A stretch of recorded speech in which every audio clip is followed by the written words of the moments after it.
Many people say that music is a universal language. If that's the case, I would like to use music as a platform to talk about health. My name is Dr. Moshe Lewis, and I'm a full-time practicing physician who loves music and the way it affects our brains, our bodies, and our well-being. I would like to invite you to tune in where we interview musical artists about health matters that are important to them. But the truth is, we'll be discussing topics that affect all of us. From mental health to body image, cancer screening to stroke, our health is truly our greatest asset. So the goal is to open the dialogue on health to embrace topics that we don't always like to talk about in a way that's raw, candid, and lit. Hopefully, these discussions will improve the health of our community. After all, your health matters to me, and if I can make it sound more beautiful, then that's something we should all listen to. Music and medicine, when you hear those words, how do they speak to your heart? Music and medicine. Music is medicine. You feel me? Welcome to Music and Medicine. I'm your host, Dr. Moshe Lewis. Excited to be joined by a friend, a legend, a woman who's done so much in the business, and we are just so delighted to have her here, Vanessa Estelle Williams. You've seen her in so many films.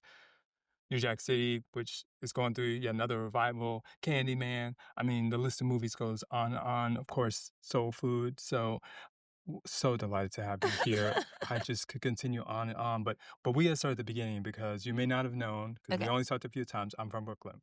Dude! Yeah, and you went to Fame. Whatever. Yeah, exactly. So wait, and what was the other thing you said? Went to Fame. I went to performing arts. We didn't call it Fame. Right, at that time. Yes, right, you know, of course, it is Fame, but we didn't call it that. At the time, sure. That's so great. We're from where in Brooklyn? Crown Heights. Oh, you Caribbean. Right. Brooklyn, West Indies. I'm doing diabetes tie, so, okay. you know. Sure. Well, but it's all Brooklyn, so it's all great. Yeah, my church is in Brooklyn, so yes. Bed-Stuy. Mm-hmm. So Concord Baptist. Oh, of course, Concord. Yes, yes. I went to First Bethlehem Baptist. No, I'm a little church girl, for real. Like Sunday school, right. Bible study, you know, all day services and visiting other churches, Concord among them. Right, Cornerstone. Yes, yes. See? So yeah. No, it comes out. I got to roll the clock back then, though, and talk a little bit about being at school there and really sort of becoming a thespian. What got you interested in acting, and what was that first production that you so fell in love with? That's so sweet. I mean, you know, it's corny, but some of us are called, right? Exactly. Some of us are called. And I felt called and compelled, and like there was no other way. But, you know, I've been working on my memoir. Mm-hmm. I'm really, you know, breaking the news here. Exactly. So I was doing some writing about my mother, my grandmother who raised me, because my mom died when I was a little girl. But when I was little, you know, I went to Head Start, which we thank God for these programs in education, but that's a whole nother discussion, yes. You know. We'll try to stay away from politics, everything. But Head Start was this amazing, wonderful preschool program in my neighborhood, and my mother put me in preschool, and then, you know, I went for a few months maybe. And then she took me out, and then we used to go to the library every day. But the thing is, she took me out, and I was like, Mommy, why? She said, well, I missed you. And then I was like, I can make somebody happy? Like, that was my takeaway, you know, like, wow. So that was sort of what I wanted to do, like make people happy. And then as I studied it as a trained thespian at 14, when I go to Performing Arts High School, I was like, oh, this is a whole craft. This is a whole study, and it's not pretending, but it's actually being and inhabiting the life of a person and seeing where you are like and unlike them, and creating a character from yourself and telling this marvelous story. So I was addicted to that and am addicted. And so, you know, I could do it till the cows come home, till I'm cold. And that's the thing. You continue to bring these very strong and vibrant characters to life. I want to talk about one where there were a lot of men who have become famous as well and further, New Jack City, where you were the strong renegade. Talk to us about auditioning for that role and working with now Ice-T. I mean, the list just goes on and on. I just saw Mario during Oscar weekend. We went to one of the wonderful celebrations, and I had the honor of gifting him an award, an Icon Award, Trailblazer Awards in honor of his dad, you know, the marvelous filmmaker, and that his life and his son's lives are all in the the tradition of Melvin Right. Van Peebles. And so Mario was like just so genius in the way he was so particular and intentional about every move he made, the music, the way he cut it. And so it was great. Okay, so my audition process was, regular audition, do your best, put on my part, Exactly. Bring that sass. Exactly. And convince them that I was this hard rock girl. Meanwhile, I got to come in when the lights come on. Right. Okay, like I'm such a punk.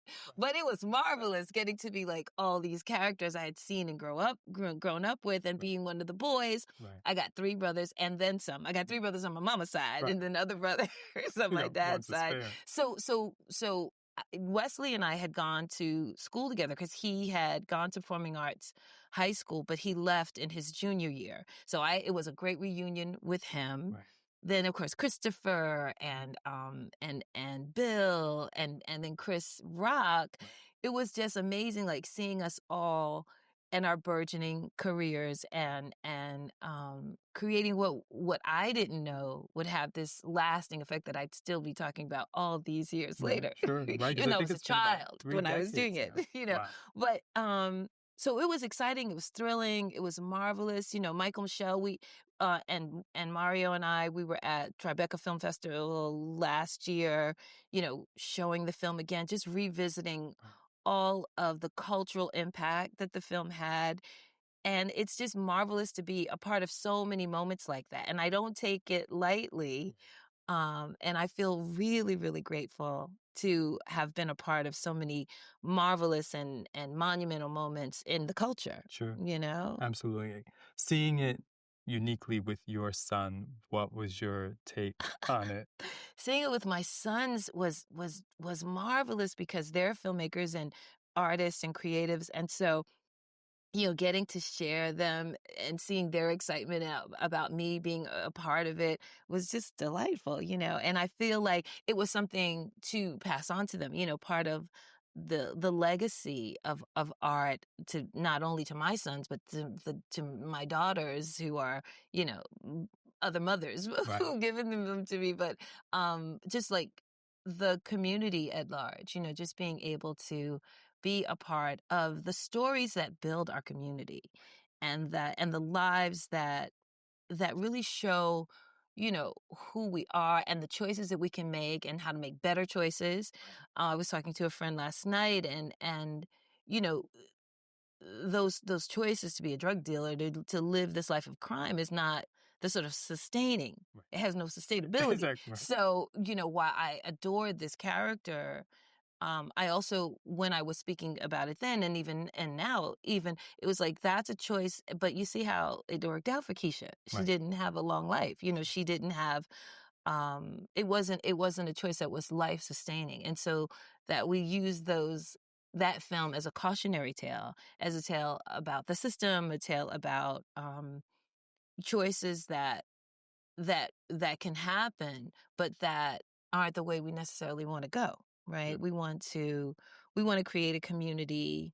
And I think that's what my character was looking for. That was my backstory, part of my preparation, like that in Wesley, in being able to willing to die and take a bullet for, Right. her leader. It was about looking for community, looking for a father figure, looking for, love, looking Right. for this sort of family that the CMB. Right. Yeah, whenever Mario and I see each other, we always go, "Am I my brother's keeper?" Yes, I am. So it's just marvelous in this community of actors, this community of storytellers, that I get to have that call and response, right, Sure. and have that history to go back to. Right. Talking about a very different role we mentioned earlier on, Candyman. Talk to us about that deeper meaning, just beyond the obvious, because that definitely is a different mode for you to want to go into that thriller. Listen, as an actor, I'm happy for every job I get, right? So, like, it just, the thriller, like, I'm such a scary cat. Like, I don't watch Exactly. scary movies. I'm just in them. Okay. So again, like, auditioning for Candyman, it had come, I'm trying to think if Melrose Place came right after. So I had moved from New York begrudgingly, like, I'm a theater doll. I'm like hitting the streets in New York, but I had a breakup and I had to leave the city because I couldn't be in the same place with this ex guy.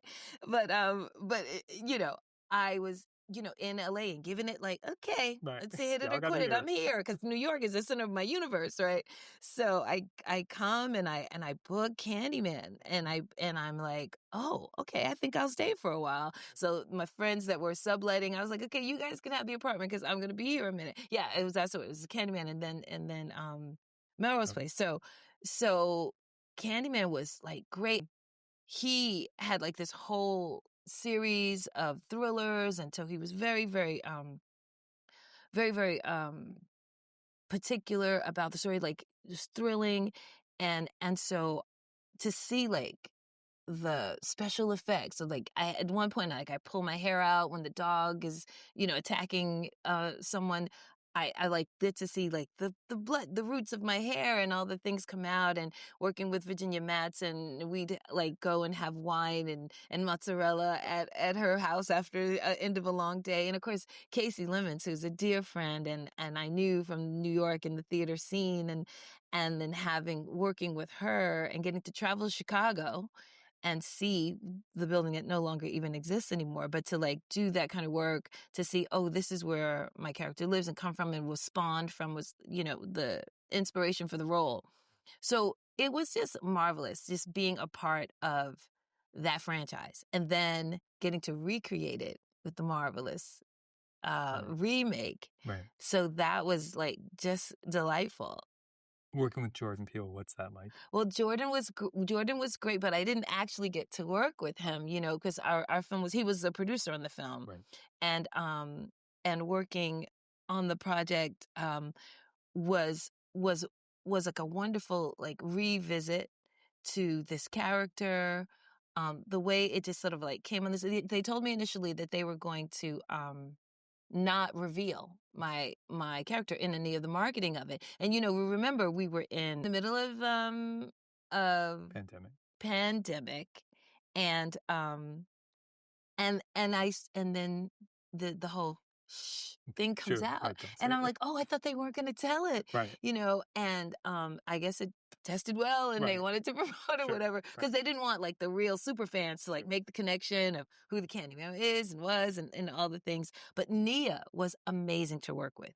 We went back to Chicago. Right. So I was back in my Chi-town city. I love all the cities, but Chi is one marvelous city. And we have this, talk about what she wants to do with it. And you can tell the minute you walk on a set, like what kind of energy is there. And it was like a very, professional, like very like warm and concentrated, and Yahya was amazing. Like all I had to do was react to him because he was so in character. So it was really, really marvelous, thinking about the trajectory of a character. Sometimes you do a film, you don't, the audience, you hope, like leaves thinking more about it and wanting to know, oh, what happened, or making up their own story about what happened. And so I really had to continue that saga and create a whole rest of her life, and then to have lost control of her son, to be carrying the secret for so long, to have him confront me.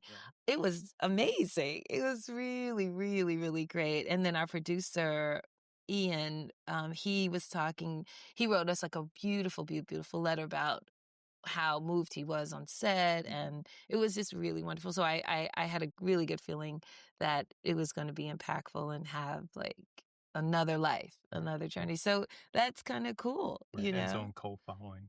Oh, for sure, for sure. And I know you don't say those words into the mirror. Oh, I definitely don't. Like I told you, I'm a scary cat. I'm such a scary cat. I don't say Beetlejuice. Okay, that part. But no, you can't say it. And I also love like Nia's take on it, because she was really, the sinister thing about our culture, like the sinister thing about what really haunts Black people. The wonderful thing about when we did the reboot was that there was a whole sort of like study about horror, a history of horror in Black filmmaking. And so there was like a whole panel discussion about Candyman, Right. this new Candyman in the canon of scary movies, and just like what is terrifying for course. Black people, Right. and then talking about gentrification, like all of these really keen that Jordan and the writers were able to bring out about this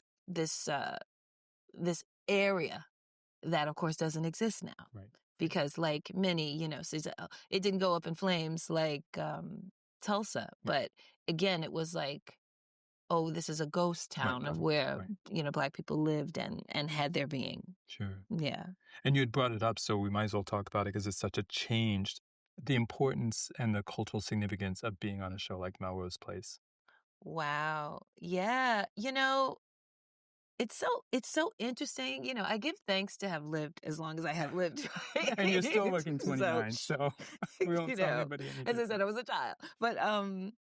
But Melrose Place was an interesting part of my life and an interesting part, of the culture. I remember in particular, of course, we know that 90210 was such a big show, and this was sort of like a spin-off show, and Spelling and Company, they were finding the voice of the show, and so initially it was meant to be like a 20-something, like a look at the lives of these young people in this neighborhood, this cool LA neighborhood, Melrose Place, and then it became like, okay, we're just throwing the sink at it, and like we're just gonna go. But the season I was there, it was more about our angst, and it was more about like what's happening in the lives, and I loved working with Darren Star, who's gone on to do more things like in this in the vein of young people's lives and everything. The other thing I was going to talk about was there's an episode, because life is happening, right? So we had the LA uprising, right? Because I'm not going to call it a riot. I'm going to call it an uprising.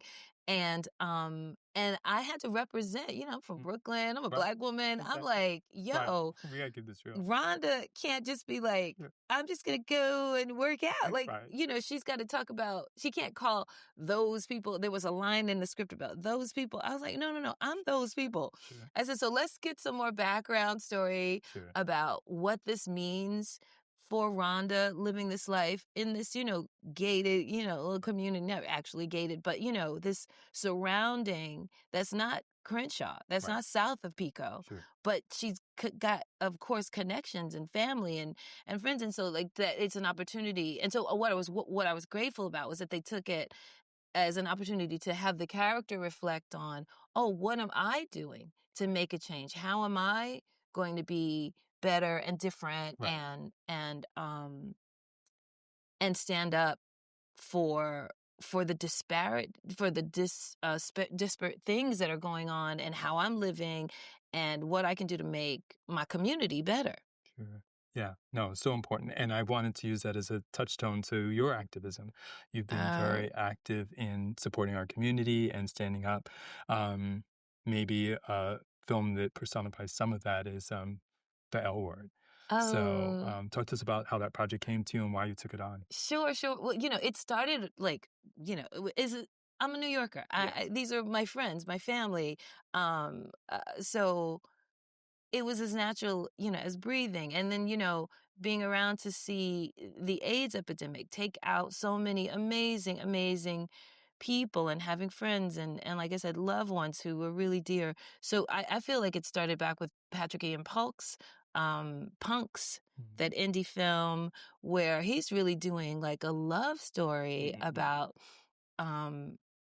these group of men, and like a sort of living single and Sex in the City take on this community, the community of gay men, and it was when I first met Rockman Dunbar, who would go on and be my soul food husband. So it was just like really, really just like marvelous, sort of laying the track.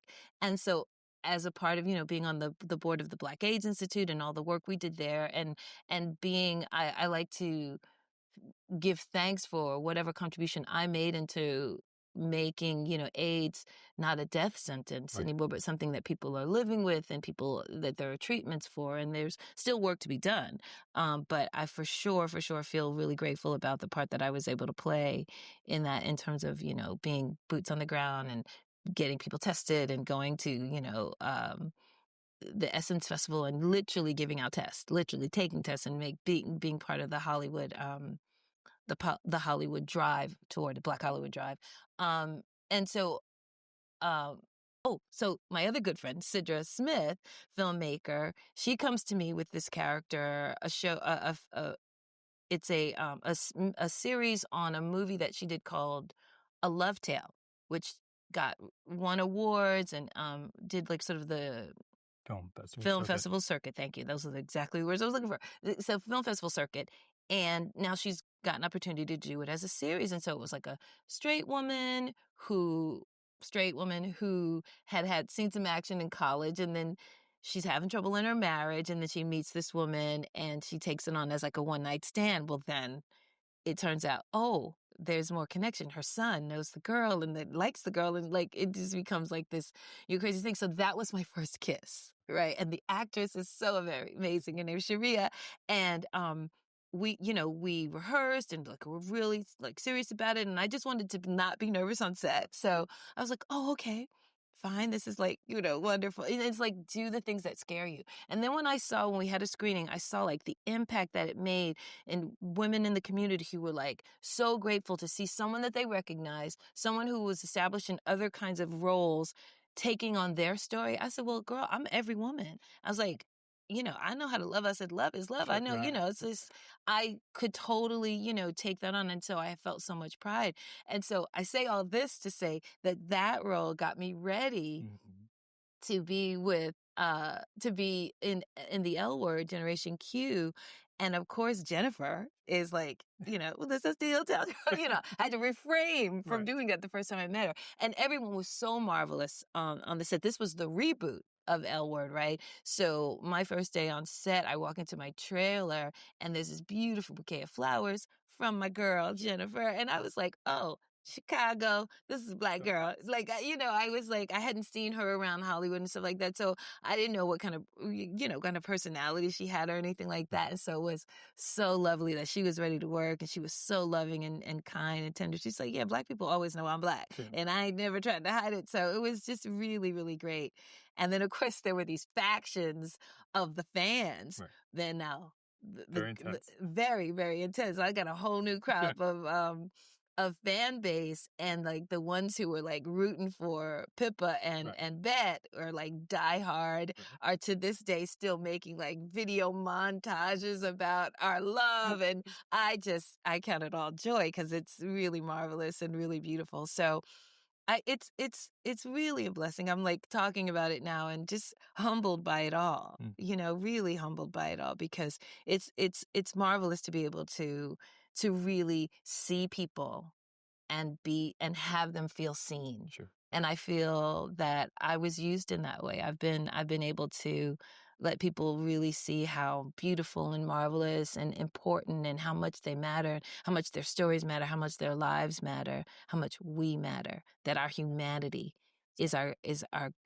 gift to this world, no matter what somebody else that's orange tries to say about it. Right. Well, I think it's just another way that you display your activism, not only in taking on all these dynamic roles, but of course, Soul Food, which you mentioned, the longest running.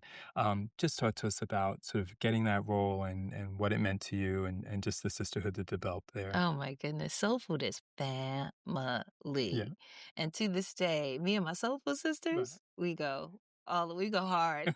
We're on the phone all the time. We got a text thread to this day. And I understand that, I'm told that doesn't always happen. No. Like, I know that doesn't always happen.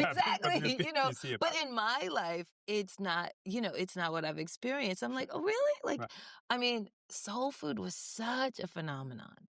I mean, we were all just like enamored. We all saw ourselves in the film, in the whole grandma's hands of it all.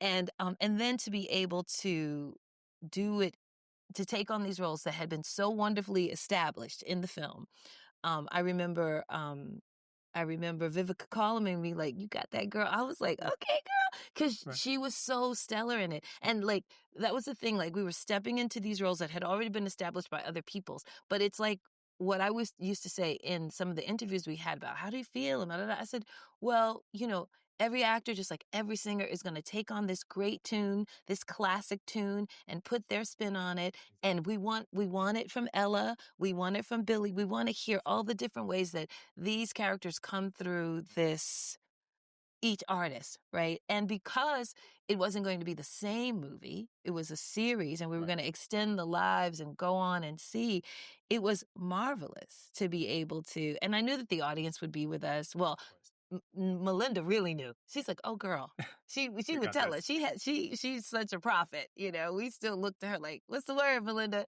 And we knew that we had a very important thing on our shoulders, but we also felt confident in our love for community and our love for the work and our love for our craft that we were going to be able to tell this story just right. So, we were there 4 years in Canada, in the dead of winter, and it's a winter long time in Right. Canada. Exactly. Almost all year. Yes, but 5 seasons. So they created 5 seasons out of the four years that we were there. I think we were there 8 months out of the year. And it was just amazing. So it really took a time out of our life, and we were out of LA and where everything was going to Canada being shot and produced. So it caused us to be eaten even closer knit. So we'd have like Easter dinners together, and just like we were a family. We were what mattered to each other. And relationships began, and Exactly. art reflected life, Sure. and Right. I was able to read that Sure. on that writing on the wall from day one, even when they were with other people. And so it's just marvelous to have like this much, time in it to see what it evolved into. It's just like it's crazy, like we're talking like before babies, and now those babies are like 18, Right. 19, Right. 20, 21, they're young, they're boys and girls to men and women now. So it's fascinating and amazing. Sure. You're so modest, but as you look over your career, what do you feel you most hope that audiences take away from your performance? Gosh, it is really mind blowing. I think about like great artists like Stevie Wonder, and when we see him and talk to him, which I've had the good fortune to be able to, and I just like, how do I tell you what you mean to me? How do I tell you like Mary used to be a superwoman, and how that connects to like this great love affair that I had?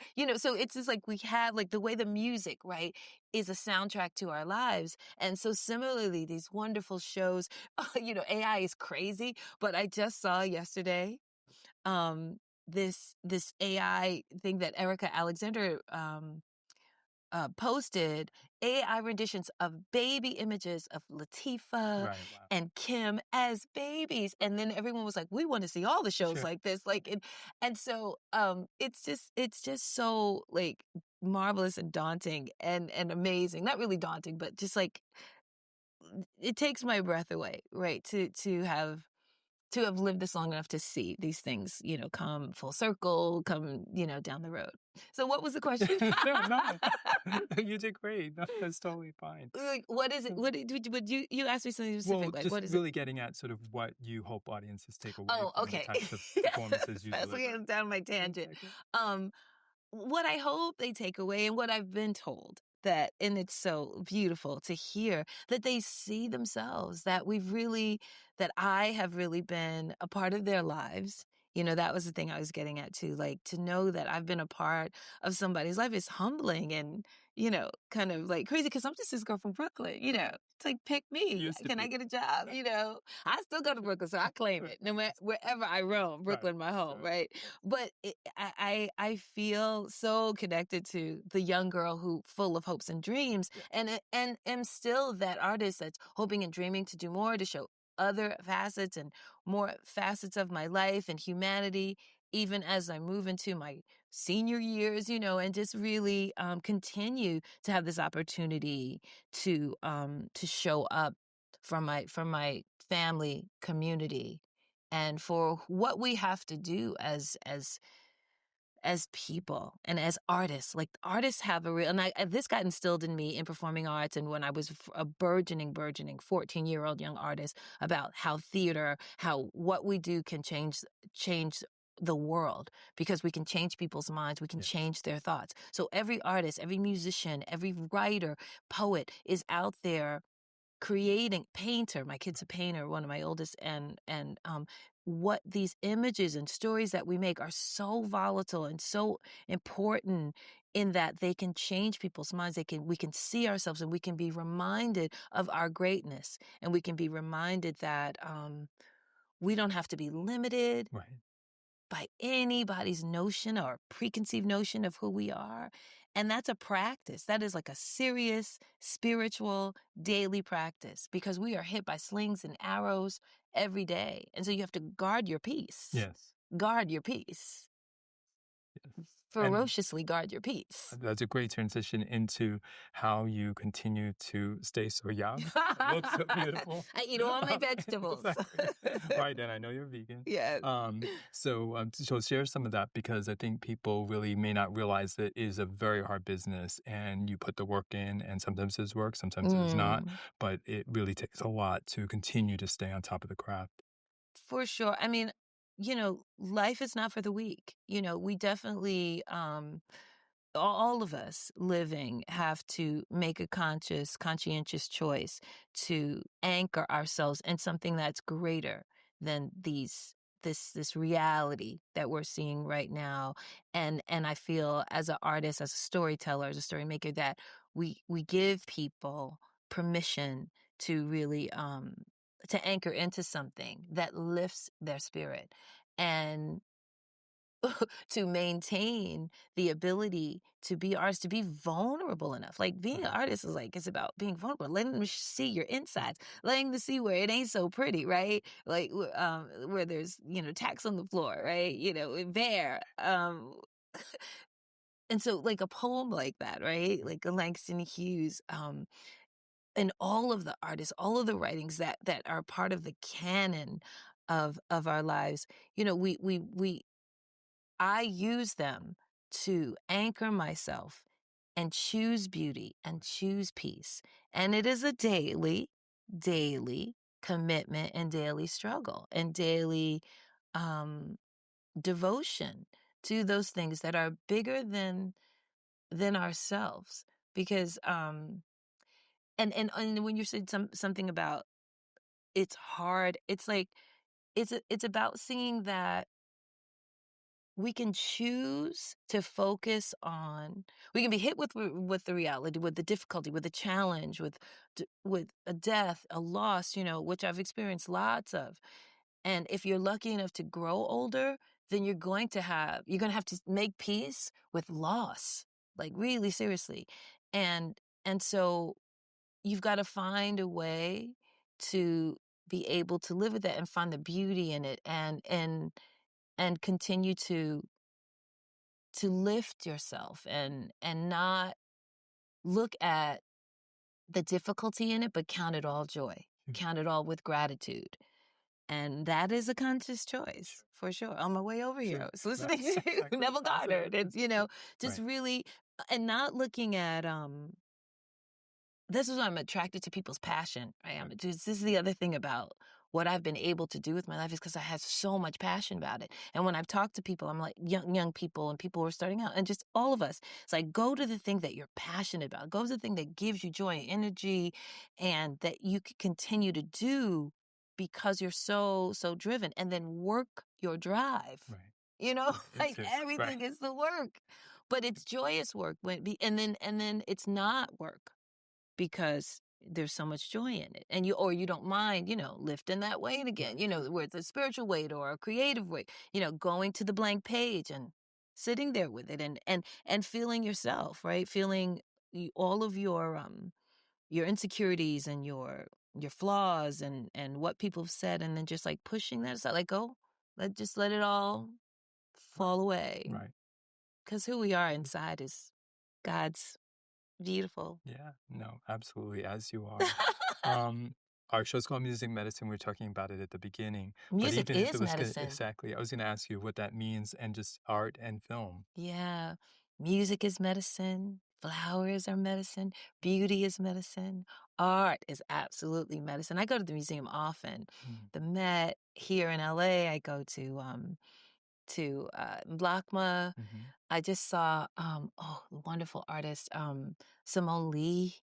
And then we just had the Freeze Festival. I just Oh, right. learned how to say it Sure, because I was sure. Forenza. That, So that's you know, you're it's right. like, I was I like thought the we were in Freeze Festival. Italy. And so it's so and then I'm nurturing artists, right? My son, he graduated from my oldest Omar, he graduated from Cooper Union in New York and in the art department. And he's a marvelous artist. My youngest is at all these C schools. He's at Chapman Right. in the film Sure. department. So my youngest is in Chapman at the film department. And so like, you know, this is the thing about why it's like takes so much strength and daily, being a parent, right? Exactly. So I think it was Malcolm Gladwell saying that he and Kenya Barris were talking about their Audible podcast, and they said we could do a whole series on mothers, and it's like to be a mother and parenting in other artists. So of course it also brings up your triggers around sustaining one's life as an Yes, artist, about exactly. creating a block, or Right. what do you do with the angst, and then you're being a cheerleader for your kid, and you can see their greatness, and they're having a bad day, or they're having some sort of closed in day. So it's marvelous, but it's hectic. You know what I mean? Right. So it just becomes just another way to anchor in, Sure. and it's good things. Sure. What's a pearl that you might leave a young artist with that also has dreams of crossing the continent and starting off and not having to stay here too long, but wanting to really make it and sustain in the business? Yeah, the sustaining part is the things that we've been talking about. The sustaining part is also like not taking no for an answer, or getting up every time somebody knocks you back. Right. Like you just got to keep at it. I look at somebody like Issa Rae Yeah. in terms of the tools they can use. Like, back in my day, we had a whole lot less control of our narrative, of our lives, and now we've got a whole studio and a phone. Right. And so even though I don't have that muscle as much as I would like, so I'm grateful to be here as you exercise this muscle, but that to exercise this muscle, and many, many, many, many young artists are, and I follow the influencers. I'm going up at channels, I'm looking at movies, and creative things that they're creating, to really follow that passion. Mm. And then don't wait. Bill Duke said, don't wait.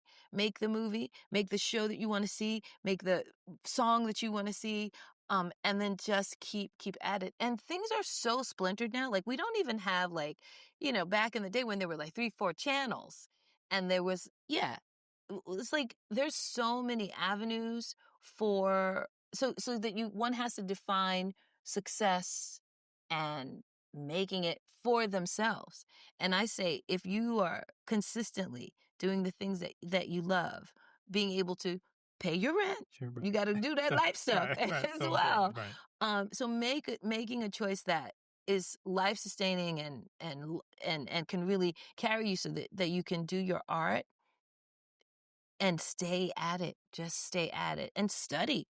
Like really respect your craft. Study your craft, respect your craft, and follow people that you love and adore. And as I have, just do the thing that you have passion for. Sure. I love it. I couldn't have said it better. You've heard it from Vanessa Estelle Williams herself, that find your passion and don't give up, and don't let the word no ever be in your vocabulary, but also realize that you've got to put in the work. It's not just simply, oh, I want to be a star, or I want to be a writer or an astronaut. One really has to study and become a master of their craft. And as she was also sharing a secret, continuing to do that even after you've gotten the laurels, even after you've worked with some wonderful people and achieved some incredible accolades, to not take it for granted. And then still nurturing to yourself and to your soul, as Soul Food, the movie, for our lives, it can't ever be enough. And for some, that's meditation. And for her, it's art. Thank you so much for spending this time Absolutely. with us. So delightful. So great. Cheerful, so positive. I love it. It's so good to see you. Likewise. Yes, meditation, all the things. Exactly. Oh, that's part of it. Awesome. Thank you.